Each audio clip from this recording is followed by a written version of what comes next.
Boa noite. Com a minha alegria nessa casa de amor e oração. Antes do início das atividades propriamente ditas, nós vamos fazer passar os avisos do dia, como de costume. Às terças-feiras nós realizamos as reuniões de estudo. Nós fazemos a leitura de alguns livros da doutrina espírita. E é muito importante que a gente tenha contato com essa informação, com esse conhecimento. Todos estão convidados. A reunião começa às 19h30. Às sextas-feiras, hoje, nós temos as reuniões doutrinárias. E cada semana para estar vivendo, as reuniões começam sempre às 20 horas. No terceiro sábado de cada mês, nós realizamos a campanha Quilo, a partir da qual nós fazemos doação de cestas básicas para famílias carentes. Quem quiser se juntar a gente doando uma cesta ou ao menos 1 quilo de alimento. Então, cesta a gente vai recolhendo alimentos avulsos e a gente vai formando novas cestas para que novas famílias sejam assistidas. Bom, então para o início das atividades, vamos convidar nosso irmão Jair, que vai ler a lição 53 do livro Pão Nosso em Cadeias.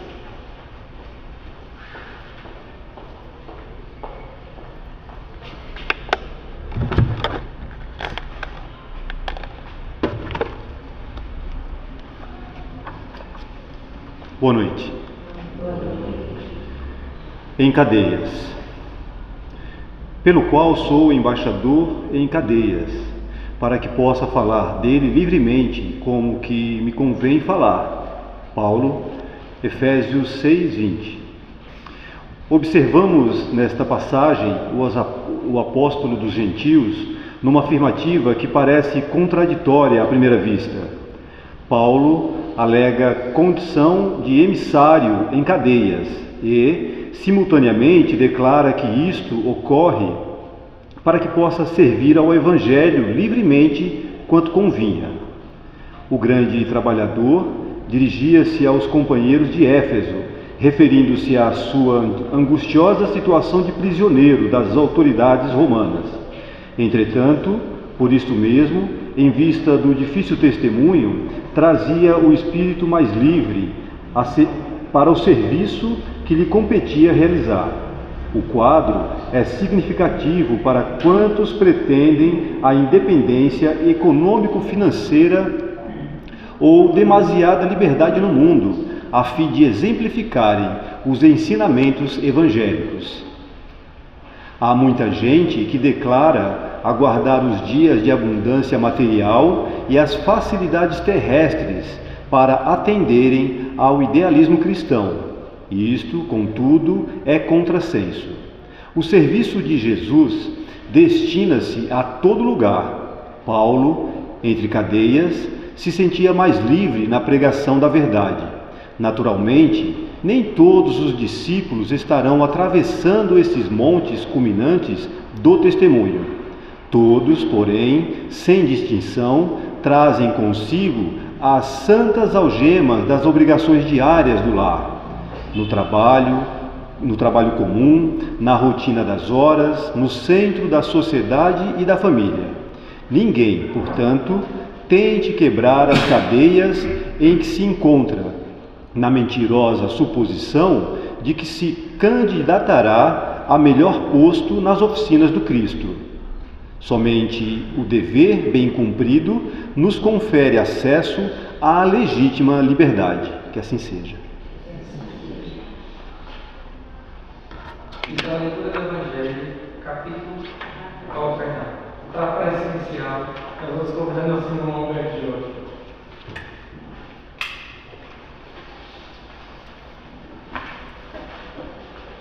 Boa noite a todos. Boa noite. Sejam todos bem-vindos. Permanecemos em prece, elevando nosso pensamento ao alto. Senhor Jesus, nosso mestre e guia, Deus, Pai Todo-Poderoso e Misericordioso, dai-nos neste momento de instrução o conhecimento devido para que tenhamos a certeza da nossa vivência nessa terra, da nossa existência, do nosso destino, que possamos entender que a morte não é o fim dessa vida. A vida permanece sempre. E que possamos, através dos bons espíritos presentes nesta casa, imbuídos no amor do coração, abençoar a mente do nosso palestrante da noite de hoje, para que ele possa nos ajudar nesse esclarecimento, para que levemos para a nossa casa o mais necessário do aprendizado. Pai nosso que estais no céu, santificado seja o vosso nome, que venha a nós o vosso reino. Que seja feita a tua vontade, aqui na terra como no céu. O pão nosso de cada dia nos dai hoje. Perdoai as nossas ofensas, assim como nós devemos perdoar aqueles que nos ofendam. E não nos deixeis cair em nenhuma nova tentação, mas livrai de todo e qualquer mal. Que assim seja, graças a Deus.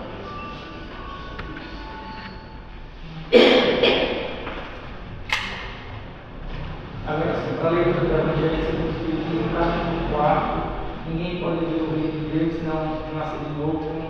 Item 24, limite da encarnação, com o negócio não muito.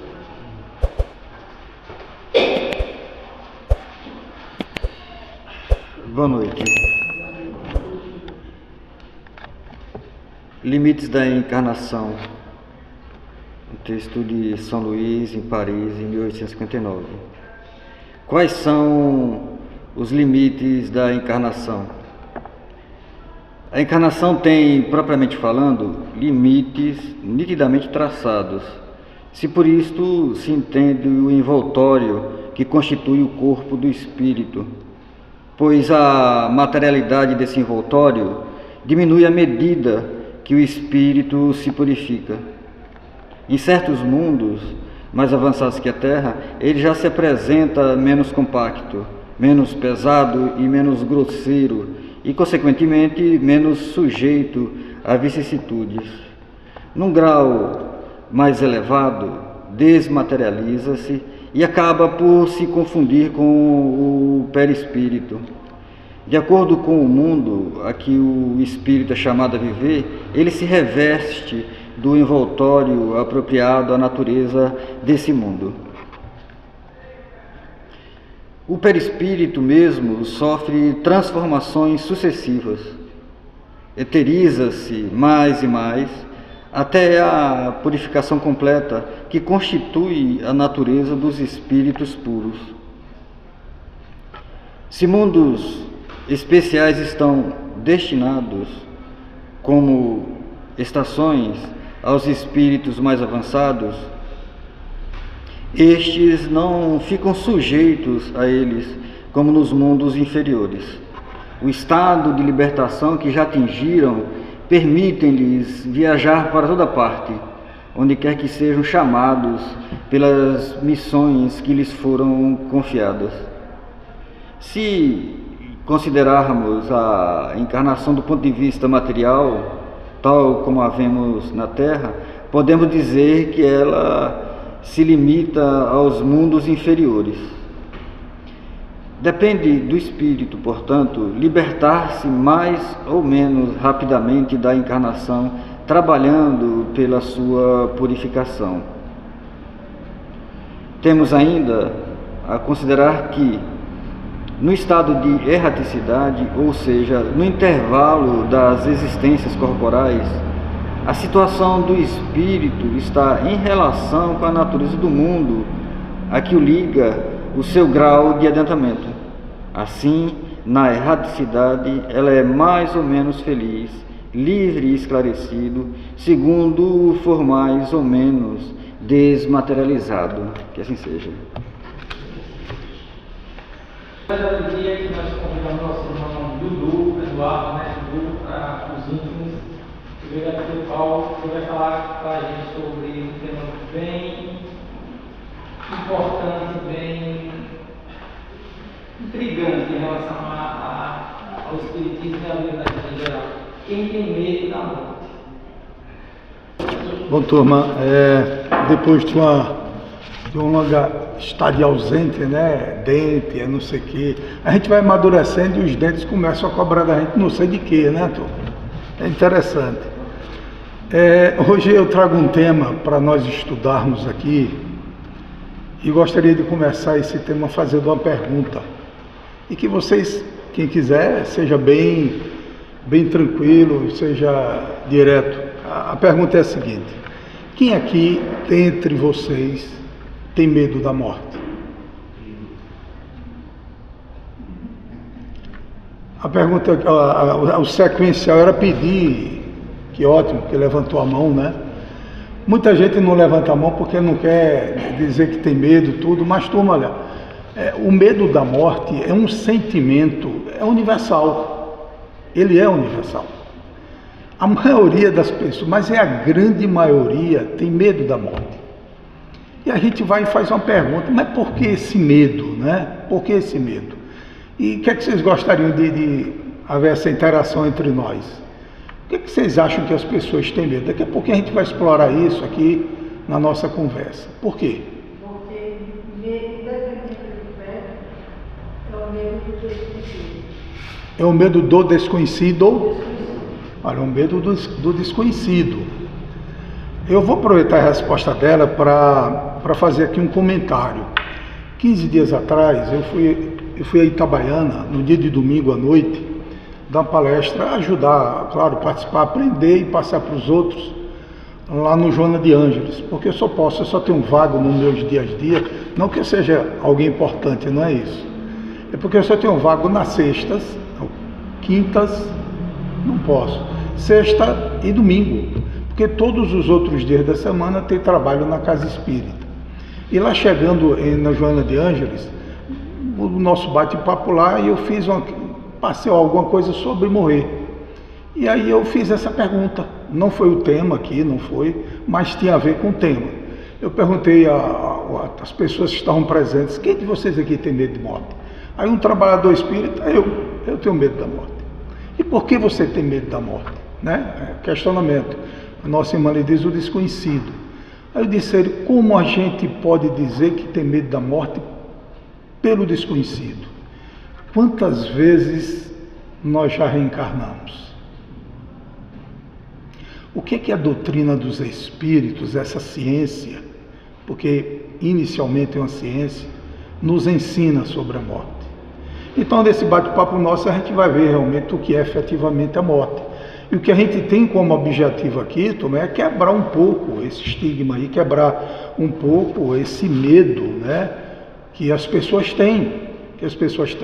Eu fiz algumas anotações e vou puxando aqui. É claro que quem não levantou a mão possivelmente é um espírito que já deve ter atingido a luz pura, né, e não tem medo da morte. Claro que é uma brincadeira à parte, né? Nós acreditamos, a humanidade, nós de forma geral, acreditamos piamente pela morte, né, pela vida eterna, e oramos todos os dias, todos nós, na grande maioria, ora todos os dias. E uma coisa interessante que a gente trouxe aqui, é que é o seguinte, já que nós oramos todos os dias, e para podermos disfarçar um pouco esse medo, né, da morte, nós mudamos o termo, né? Fulano de tal viajou, fulano de tal descansou, não é assim que dizem? Tudo isso para não dizer morte, morreu. E é mesmo, tudo isso para dizer que a pessoa morreu. E aqui na anotação a gente faz o seguinte, olha, quais são as causas do medo, então, que nós temos? Quais são as causas, a origem desse medo de que a grande maioria das pessoas tem medo da morte? A doutrina espírita, segundo a doutrina espírita, a gente traz a resposta. Primeiro ponto. Quem gosta de ler, eu acredito que todos vocês devem gostar de ler, na codificação espírita tem um livro chamado Céu e Inferno. E o codificador Allan Kardec, ele trabalhou um capítulo inteiro mostrando a nós o porquê da morte, por não temermos a morte. Um capítulo inteiro. E aí, esse tema que a gente traz hoje, também tem um livro muito interessante, turma. É desse tamanho assim, deve ter umas 60, 80 páginas. Eu tenho ele em casa, mas há muito tempo que eu li, mas trabalhamos em cima dele.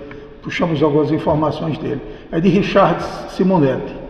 Quem tem medo da morte? É o título do livro. E Simonetti, ele, com base, né, no livro dos Espíritos, ele traz, dentro do nosso cotidiano, algumas orientações bem claras. Então eu trouxe aqui, coloquei 3 pontos, 3 fatores que são as causas, né, desse medo, segundo a doutrina espírita.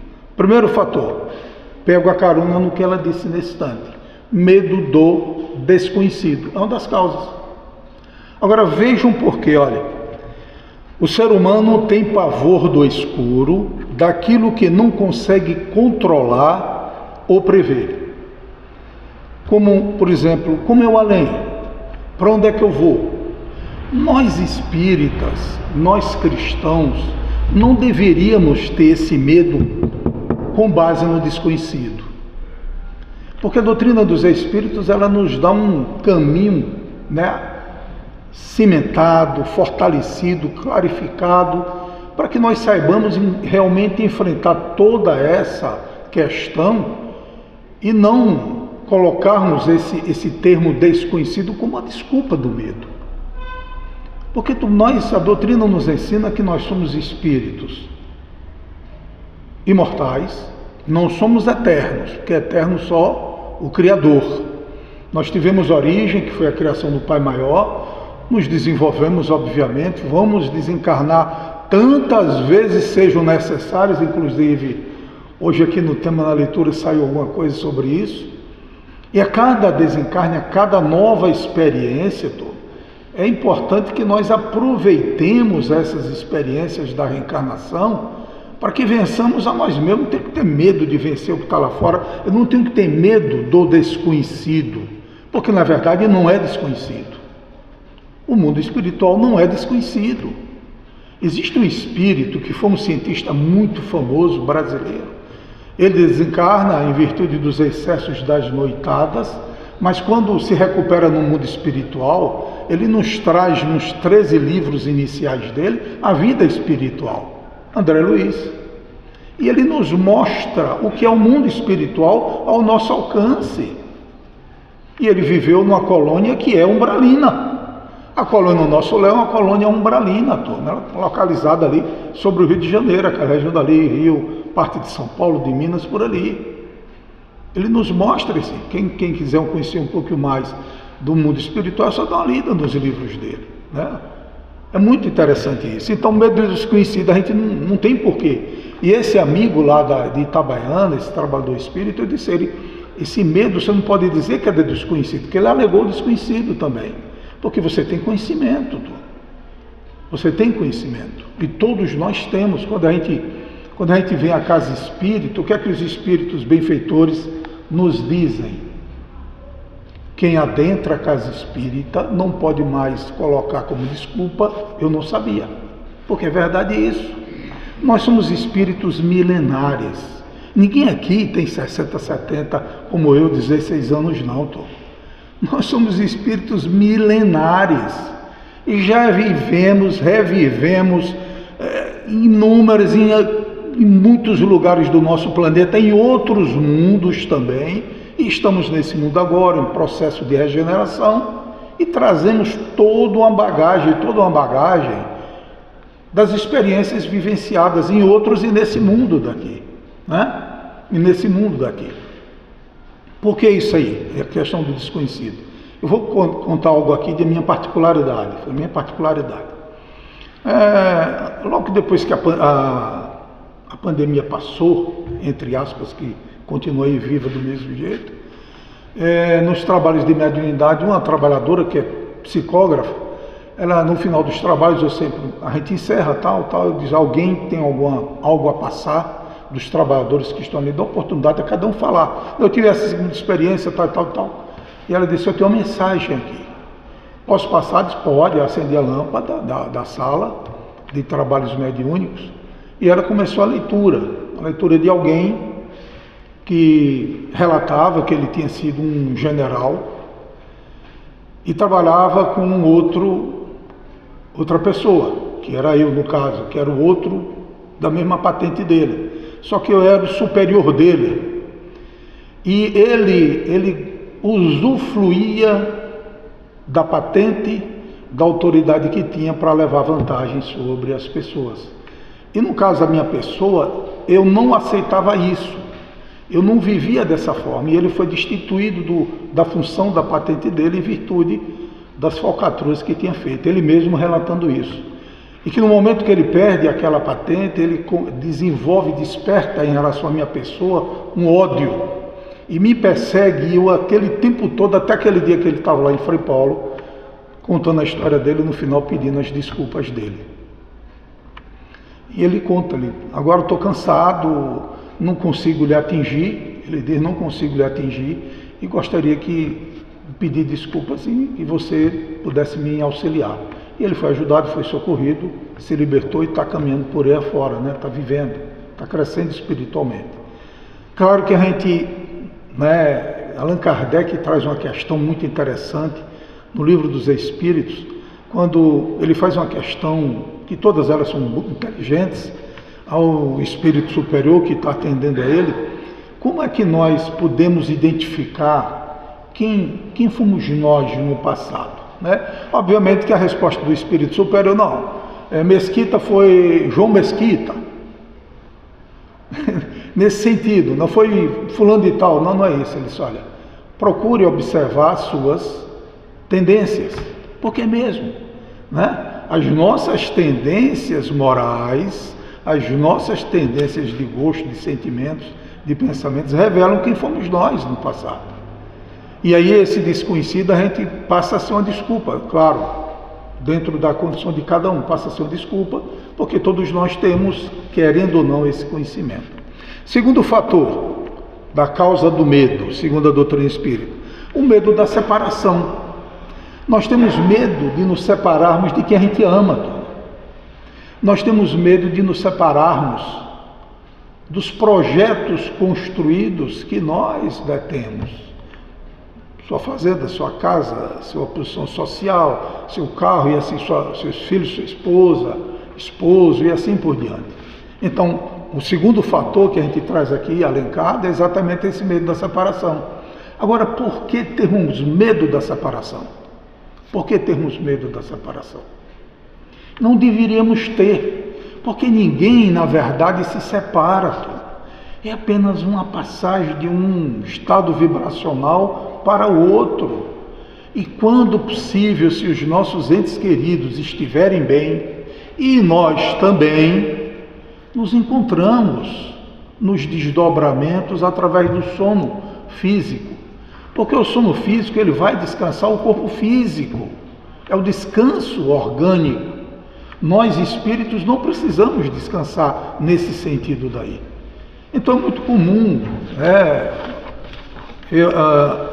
com relação a um exemplo que eu vou passar para vocês, minha mãe desencarnou e no primeiro dia à noite, ela desencarnou, foi enterrada o corpo dela quarta-feira à tarde.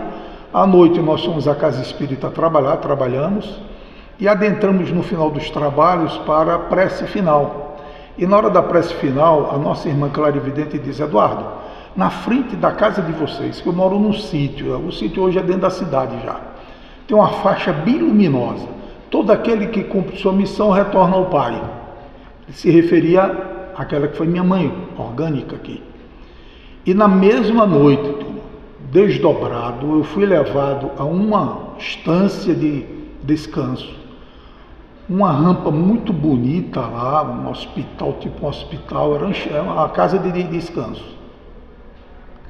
E estava minha mãe sentada numa cadeira de rodas, tipo com essa roupa de hospital, ao lado uma moça, uma criança, opção de freiras e frades e médicos, uma opção deles, muita gente. Eu me aproximei, ela olha para mim e baixa o rosto assim. Eu disse, a senhora não vai chorar. Ela olhou para mim e sorriu e disse, não. Eu baixei a cabeça agradecendo a sua presença aqui. Aí conversamos.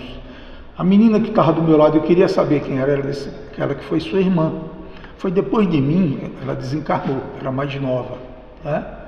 Então, aquelas freiras, aqueles frades ali, os médicos, toda a relação com o trabalho espiritual daquela casa de repouso, que tem nessa região aqui de cima. E sempre nós estávamos conversando, nos encontrando numa colônia espiritual, numa praça muito bonita, cheia de flores, e conversamos até um dia que a última vez que eu tive com ela, a penúltima, foi alguns anos atrás. Ela disse: olha, a gente não vai se encontrar mais sempre assim, porque eu estou mudando de faixa, eu estou em esfera superior e não vou ter mais essa facilidade de vir para cá, mas a gente vai se encontrar sempre, de quando em quando a gente se encontra. E a última vez agora foi, a gente estava ela, meu irmão, meu pai, a minha pessoa, e a gente estava todo mundo conversando ali. Então isso nos traz, esse medo da separação, não tem. Acreditem, mergulhemos na doutrina do Cristo, porque Jesus é vida. E ele mesmo disse: eu sou vida, eu sou alimento de vocês. E se nós pudermos vivenciar, estudar, vivenciar o Evangelho dele, é o caminho, é o fanal de luz que a gente tem, turma, para nos libertarmos desse mundo, esse mundo que está aí todo atravessado, né, com todo respeito, esse mundo que está aí com tanta incoerência, pegaram os valores éticos e morais, jogaram debaixo de um tapete e faz o que quer, e a grande maioria da população acha que aquilo é assim, acabou e pronto. Nós vemos os animais nas ruas sofrendo. Passou agora uma tal de um youtuber brasileira aí, matando os animais, pisoteando, filmando para vender para a Europa. Uma parte que é proibida e tal, e ela fazendo isso. Isso é inumano, né? Uma pessoa dessa, quando descobrir, vai ver a falha que ela tem, depois diz que Deus é injusto e assim por diante. Se alguém quiser interromper e dialogar, fica à vontade, viu? O estudo é isso aí. E o terceiro fator que a gente traz dessa causa do medo, e quando faltar 5 me avisa, viu? O terceiro é o complexo de culpa. Nós, diante da cultura, diante das vivências e experiências vinculados, né, à nossa irmã, a nossa co-irmã Igreja Católica, nós, na época da Idade Média, a gente foi muito, né, plantado na mente da gente, séculos e séculos de ensinamentos dizendo que Deus era o quê? Punitivo, né? Que Deus era punitivo, se você não fizer isso, se não cumprir as orientações da igreja, do clero, do alto clero, você vai para o inferno. Aí vem os príncipes e reis, e nós? Não, vou criar o purgatório para vocês. Mas é isso, eu estou falando assim de uma forma lírica, mas isso é verdade, é real, né? Nós sabemos a história da reencarnação, né, com o advento lá do Pai, ele tira o termo reencarnação para criar a ressurreição. E a ressurreição não tem nada a ver com a reencarnação, turma. Não tem nada a ver com reencarnação. Ressurreição é aquele cara lá que está lá no Egito, o corpo ressecado lá pelo sol, e tal, há 4.000 anos, e no final dos tempos ele vai aparecer para ser submetido ao julgamento do Cristo. Não é isso. Nós aprendemos que nós não morremos, que nós somos imortais, não somos eternos porque só Deus, mas somos imortais. E a cada nova experiência é um novo aprendizado, nesse ABC da vida, né? Vocês imaginem, nesse ABC da vida, Jesus diz para a gente que o Pai obra desde a eternidade, e eu trabalho também. Ora, se Deus obra desde a eternidade, vocês imaginem, tentemos mergulhar um pouquinho nessa subjetividade. Eu digo subjetividade porque foge ao alcance do nosso entendimento, mas mergulhemos um pouco. Desde a eternidade, que de belo não existe nesse universo afora, né, Tom? Que mundos belos, que seres belos não tem, que tecnologia avançadíssima não tem por aí afora. Existe um questionamento de Kardec ao espírito superior e pergunta: vocês superiores, vocês viajam entre as estrelas? Sim. E como vocês realizam? Se são distâncias incomensuráveis, quer dizer, se uma medição, né, humana você não pode medir. Aí o Espírito vai para ele e responde o quê? Viajamos com a força do pensamento, pelos portais, os famosos buracos de minhoca. Eu estou usando esse termo porque é um termo da ciência da Terra. Ou seja, o Espírito ele está onde ele quiser através do pensamento. Nós estamos aqui, estou vendo Murilo sentado de perna passada ali, mas Murilo disse que vai à rua Lachê, lá em Paris, tomar um cafezinho, já está lá. Ele pensou, já está lá. Porque isso é a força do pensamento, né? Isso é a força do pensamento. Então, esse medo do castigo, essa autoculpa, a gente não deve ter. Sabe por quê? Porque Deus é amor. Deus é amor. Ele não castiga ninguém, turma. Ele não machuca ninguém. A gente não tem que ter medo de acordar do outro lado. Sim, você não deve ter medo, mas tem que se preocupar. Não a preocupação com caráter de medo, mas sim a urgência de viver melhor, de viver bem. Porque se eu não quero ter esse medo do acerto de contas, eu procure fazer a coisa diferente aqui. Porque senão eu vou ter que acertar contas do outro lado. Não é isso? Na dimensão espiritual. Então, agora a gente traz um pouquinho como a gente vai conseguir desmistificar a Dona Morte. Quando eu estava pegando esse trabalho, eu lembrei Dona Morte e me lembrei da época que eu lia as revistas da Turma da Mônica. E tem a Dona Morte lá, que é uma coisinha linda, né? Muito bonitinha a característica dela. Mas o homem, o ser humano, faz esses filmes de terror e mostra a Dona Morte com uma característica totalmente diferente, de simplesmente terror. O que é que a gente traz aqui? Primeira coisa, desmistificando a morte. Primeira coisa que a gente tem que pensar, vamos pensar o nosso corpo. Pensem o corpo físico de vocês como uma roupa, como uma armadilha ou armadura. Como uma roupa ou armadura pelo seguinte, o homem, ele vai usando essa roupa, a roupa vai o quê? Se desgastando, caindo os pedaços, e você daqui a pouco vai ter que fazer o quê? Trocá-la, vai ter que dispensá-la, vai ter que dispensar. Assim é a morte. Nós temos esse corpo físico aqui, ele está aqui conosco, vai chegar um momento que você vai precisar devolvê-lo. A Dona Morte é um armário. A Dona Morte é um armário, filosoficamente falando. E quando chegar esse momento, procuremos o armário Dona Morte, abramos as portas e escolhamos um novo corpo e retornemos à Terra em busca da evolução espiritual. Porque isso é dessa forma, para que a gente evite esse medo. Eu fiz uma anotação que eu vou passar para vocês. Olha, a morte não transforma ninguém em santo nem em demônio. Quando nós desencarnamos, nem ninguém aqui vai virar santo, nem ninguém aqui vai virar demônio. O que é que ela faz? Simplesmente uma coisa interessante. Ela é apenas esse guarda-roupa que você deve entrar de um jeito e sair de outro jeito, de outra forma. E o Espiritismo, a doutrina dos espíritos, os espíritos superiores, nos ensinam que a morte não é o fim. A morte não é o fim. O que ele nos diz é o seguinte, é que a morte é uma transição, uma transição. Nos trabalhos mediúnicos, lá na casa espírita, quando a gente está iniciando os trabalhos, nas preces, nas rogativas, a gente pede pelos irmãos que estão aprisionados nos corpos, nos cemitérios. Porque muita gente desencarna, fica presa ao corpo físico, em virtude do apego, olha a questão do apego, aos bens materiais, a luxúria, a sensualidade, a própria vida, né, daqui na Terra, aprisionados, e não querem deixar o corpo, e aí vivenciam a putrefação do corpo físico.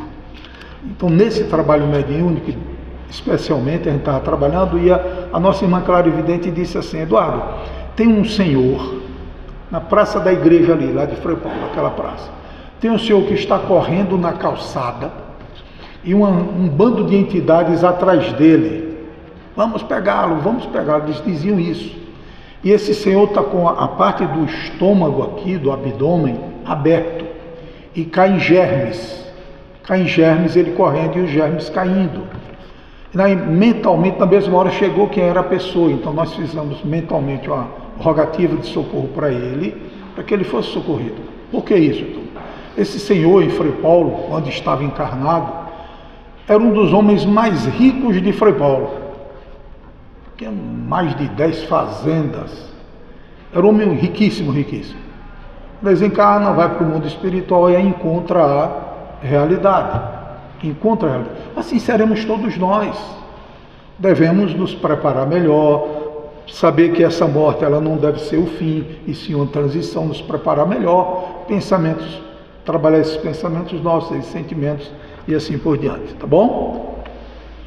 Agora eu faço uma pergunta para vocês e daqui a pouco a gente trabalha isso daí. O que é que vocês acham? O que é que nos espera do outro lado? Quem gostaria de interagir comigo? O que é que nos espera do outro lado? Olha o sorriso dele ali. O que é que nos espera? Umbral. O umbral a gente já vive num deles, né? No terceiro nosso nível aqui. É a dobradinha. O que é que vocês acham que nos espera lá, Tom? O que é que espera a gente? O que é que vocês acham? Primeira coisa, se o medo vem do desconhecido, a doutrina espírita vai trazer uma luz para a gente. Primeiro ponto, a lei de afinidade. Vamos parar um pouquinho para pensar sobre ela. Lei de afinidade. O que é que nos diz ela? Vamos assim, olha. Nós vamos para onde o nosso coração e a nossa mente já habitam. Se cultivamos o bem, o amor e a paz, seremos atraídos por regiões de paz. Viram a resposta? Viram o caminho, né, que eles estão nos mostrando? É isso mesmo. Então, o que é que nos espera do outro lado? Só depende de quem? De cada um. Da construção que estejamos fazendo para o nosso amanhã. Não que a gente fique, né, preso. Não é isso. Vivamos o nosso dia a dia, vivamos a cidadania humana, vivamos a profissão humana, vivamos as amizades humanas, mas procuremos, né, colocar um tempero de fraternidade, de respeito, de admiração, de paciência, de resiliência, de persistência, né, de amor, enfim, no nosso diálogo diário, nos nossos contatos diários, nas nossas amizades, seja começando por dentro de casa. Por que começando por dentro de casa? Porque os espíritos nos ensinam que a maioria das famílias terrenas são constituídas de espíritos não afins. A grande maioria terrena são constituídas de espíritos não afins. Daí as dificuldades de relacionamento, casais, filhos, pais e assim por diante. Vamos lá, primeira coisa, a lei de afinidade. E dentro da lei de afinidade eu coloquei dois questionamentos para a gente. Por exemplo, como vai ser o nosso despertar do outro lado, doutor? Como é que vai ser o seu despertar do outro lado? Tinha um palestrante, eu digo porque ele foi fazer doutorado e tal e não pôde mais ir a Frei Paulo. Eu vou convidá-lo qualquer hora que ele venha e depois dou o contato dele, muito bom, muito tranquilo. Ele quando estava dando palestra, ele dizia, eu acordo todo dia, não abro os olhos. Aí abro o olho bem pouquinho no cantinho aqui e olho se o ambiente que eu estou é conhecido. Se for conhecido, eu abro os olhos, estou encarnado, estou aqui na Terra. Mas se o ambiente for desconhecido, aí eu tenho que desconfiar. Onde estou? Então ele fazia isso, o despertar. Para a grande maioria, o desencarne é como um sono profundo seguido de um despertar suave. Há equipes de espíritos socorristas, familiares e amigos espirituais que nos recebem com amor. Você nunca estará sozinho. Então, quando essa informação despertar, a gente lembra desses acidentes que tem, né? Desencarnaram 30 e tantas pessoas, 40 e tantas pessoas e assim por diante.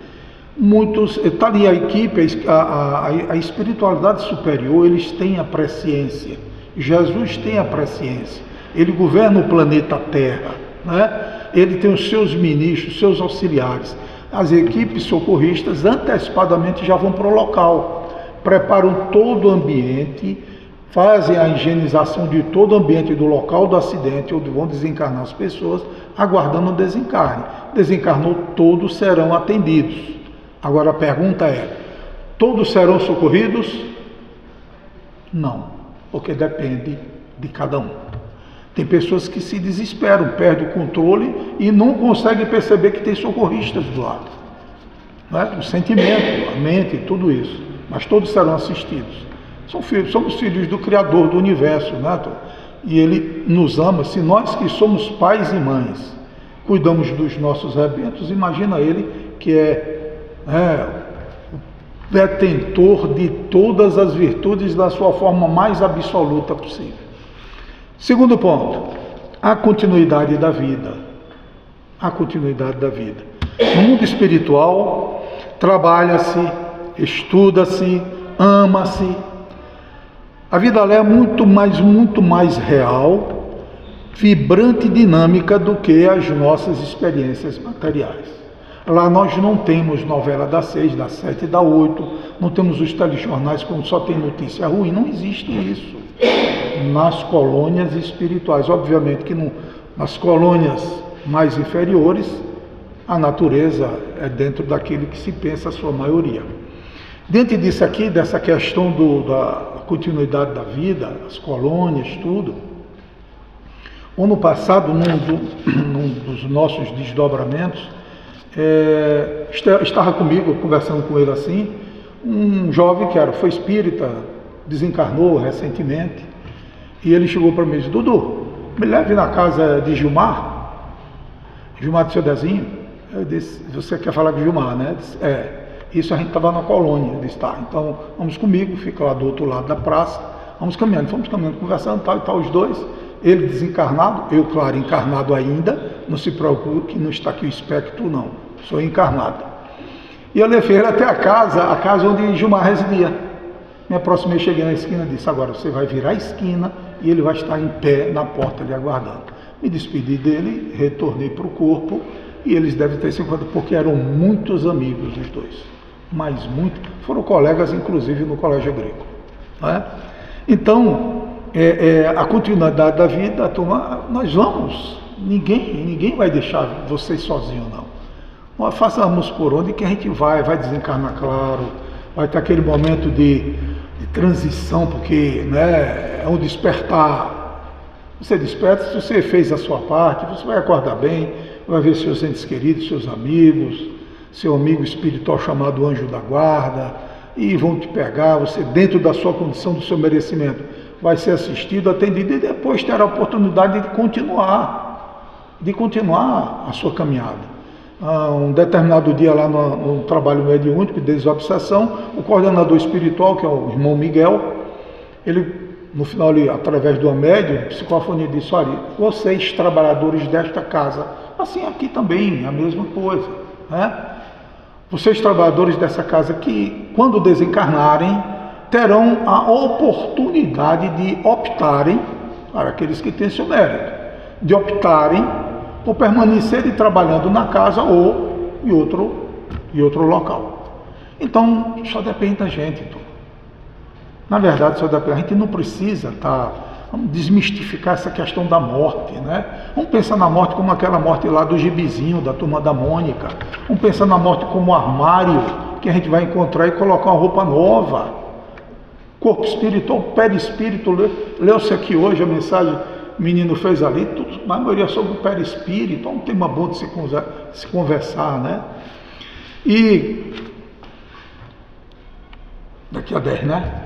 Para chegarmos aqui, vamos fazer como perder o medo da morte.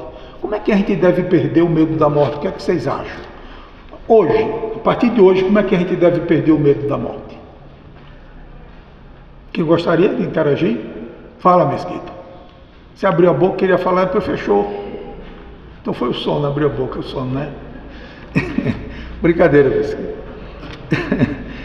Olha, eu fiz uma anotação com relação a isso. Como perder o medo da morte hoje? Uma pergunta. Vamos lá. Primeira coisa, a melhor maneira de se perder a morte não é ignorando-a. A gente não deve ignorar a morte, porque é algo que vai ocorrer. É algo que o nascer e o desencarnar, turma, é fatalidade. Isso faz parte. Faz parte. Então, a primeira coisa que a gente deve, não é ignorar ela, porque ela é real, né? É real, mas sim viver bem, procurar viver bem. É dessa forma que a gente começa a perder o medo da morte. Um outro ponto. Primeira coisa que a gente tem que pensar, que nós não vamos levar para o mundo espiritual nenhuma gaveta cheia de ouro, de dinheiro, nada disso. Nós vamos levar nossos, entre aspas, filosoficamente falando, nossos caçoages de virtudes, de valores, virtudes ou vícios. Viemos de lá para cá com a carga nossa, com virtudes e vícios. Aqui chegando devemos fazer a nossa melhor parte, vivenciarmos de uma melhor forma o viver do dia a dia, para quando voltarmos com o caçoar, ou mais enriquecido de valores, né, espirituais, ou menos pesado de vícios, porque isso é evolução. Diante disso daí, a gente faz o seguinte: primeira coisa que nós temos que fazer para nos prepararmos para podermos perder esse medo hoje da morte, resolva seus afetos, procure resolver as suas diferenças. Não durma brigado com ninguém, não durma com ressentimento de ninguém, não durma com nenhum sentimento de ódio, rancor, mágoa de ninguém. Faça um esforço.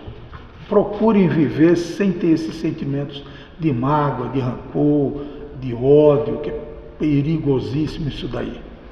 Por que isso? Procure perdoar e perdoe também. É a melhor coisa que a gente tem que fazer. Vocês imaginem que a virtude do perdão ela é tão grandiosa como todas as outras, mas eu chamo a atenção dela porque o próprio Cristo a colocou na oração dominical, lá no Pai Nosso. O que tem lá no Pai Nosso sobre o perdão? Perdoa-nos, o que é que diz? Se perdoarmos a quem nos ofendeu. Então fazer os outros o que gostaríamos que os outros fizessem para comigo. Não dormir brigado com ninguém, pedir perdão e perdoe também, viu, turma? O que nos prende negativamente à terra, o que prende essas pessoas aos corpos e que é dentro daquele túmulo, daquele sarcófago, daquela carneira, como se diz popularmente na nossa região, você vai ficar preso lá dentro, ver seu corpo putreface, você vai sentir os germes comendo a sua carne, porque você está ligado ao corpo, então você vai sentir. É psicológico, mas é a famosa dor espiritual. Isso é perigosíssimo para a gente, né? Então, procuremos dessa forma esse desapego, porque a gente, né, o que nos prende é isso aqui, o que fica fazendo com que nós sejamos acorrentados com os grilhões, são os ressentimentos. São os ressentimentos. E olha, o ressentimento é seríssimo, a questão do perdão é seríssima. Eu já contei isso aqui uma vez e vou repetir porque faz parte do tema. Certa vez, trabalhando com desobsessão lá, a gente sentada, a irmã disse assim: olha, Eduardo, eu sou coordenador dos trabalhos mediúnicos. Disse: Eduardo, tem uma moça ali, sentada numa cadeira com o irmão do lado, e ela está chorando, e ela gostaria de conversar com você. Aí na hora que ela disse isso, na mente chegou quem era a pessoa, né? Inclusive uma parente ainda. A parente lá de segundo grau, segundo ou terceiro grau, mas ela disse: perdoe-me. Eu disse: mas eu vou lhe perdoar de quê? Não precisa se preocupar com isso. Seja o que for, você está perdoada, não se preocupe não, que não tem um ressentimento em relação ao que você vai falar, não. Porque na hora chegou tudo na mente, né? Chegou tudo na mente. Certa vez, a gente criança, eu e um colega, né, o filho de seu Silvio, ele já desencarnou, era amigo mesmo, nós éramos amigos até adultos. E aí nós estávamos na frente do educandário, e a sala de criança do infantil era bem a primeira sala, quando a gente chegava no educandário assim, né? A sala da direita era a dona caçula e ali na frente era o infantil. E aí o infantil sai mais cedo, aí a gurizada começou a sair. Eles começaram a sair da sala, da escola, do educandário, com a caixa, lembro daquela caixa de lápis de cor que era de cera, turma? A gente já viu isso aí muito, né? Aí eu olhei para Pitó, ele gostava de desenhar e eu também, éramos bons desenhistas. Aí disse, já pensou se a gente tivesse uma caixa de lápis dessa? Quanta gente não fazia? Rapaz, a professora apareceu na porta, viu eu conversando com ele dessa forma, fora, enxotou a gente dali da porta, mas enxotou, ela deve ter gerado um sentimento tão ruim, ou ela vinha de uma coisa tão pesada, que enxotou a gente, só que na nossa inocência a gente saiu caminhando, vamos para casa, vamos saindo, pronto. Ela desencarnou e teve que vir pedir perdão porque a consciência cobrava. Então ressentimento é o que nos prende aqui. Então vamos trabalhar, todos nós, ninguém aqui é santo, não existe demônio. Todos nós somos devedores diante da lei de amor. Então vamos começar a trabalhar isso. Se você tem algum ressentimento por alguém que te causou algum prejuízo, está magoado, procura tirar isso. E se não tiver a coragem moral de chegar até a pessoa, pede ao seu anjo da guarda, pede a Jesus que autorize você em desdobramento, vá até ela e peça perdão a essa pessoa. Façam isso que tudo se realize. O Pai faz por onde nós possamos nos libertar desses grilhões da vida. Conclusão dos nossos trabalhos. Devemos ver a morte como uma conselheira. É isso mesmo. Devemos ver a morte como uma conselheira. E para fecharmos aqui, eu faço assim, olha.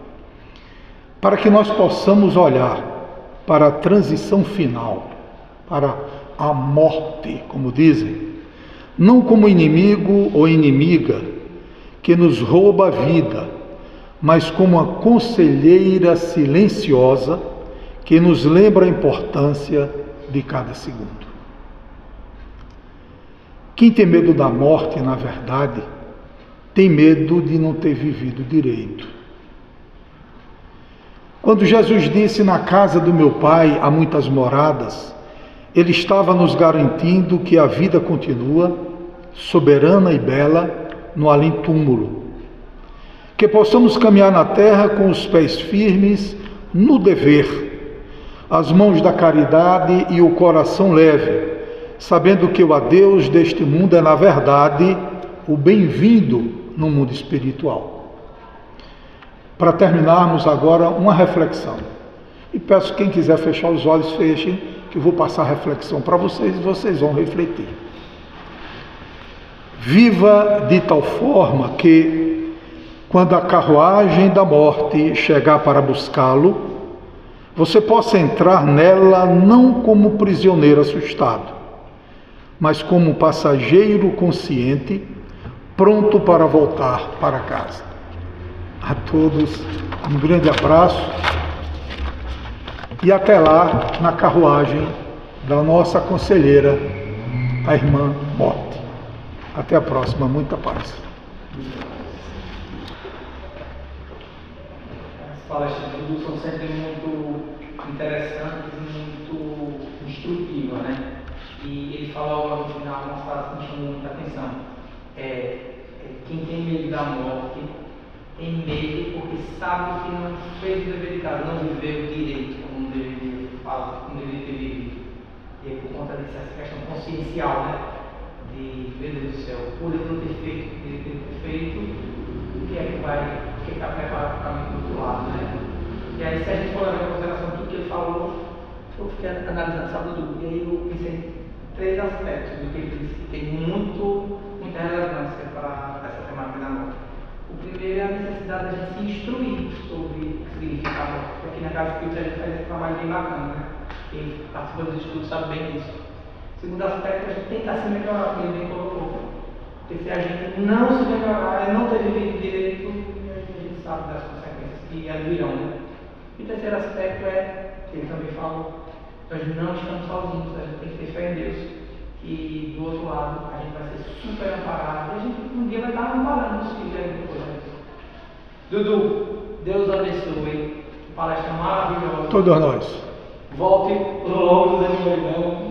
E, gente, quando terminar a pré-sinal que Dudu vai fazer, quem quiser um passe, vamos fazer uma fila aqui do meu lado direito. Muito obrigado por terem vindo. Fiquem bem. Até semana que vem.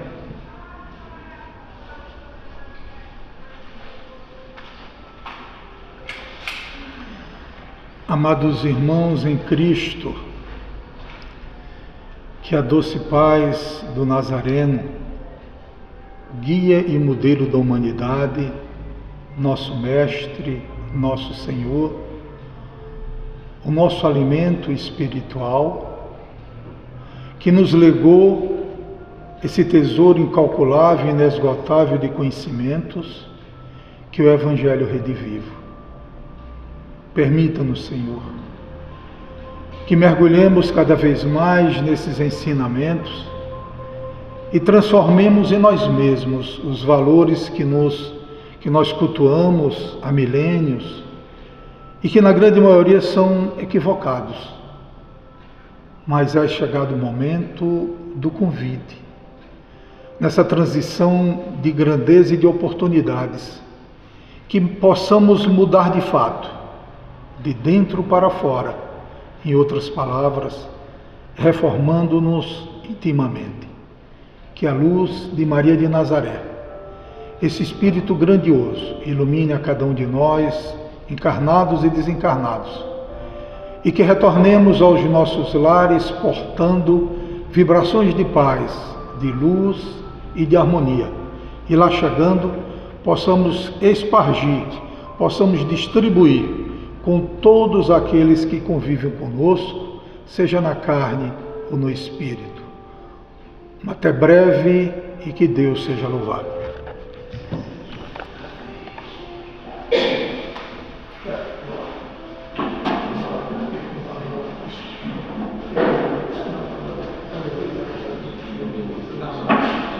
Muito obrigado.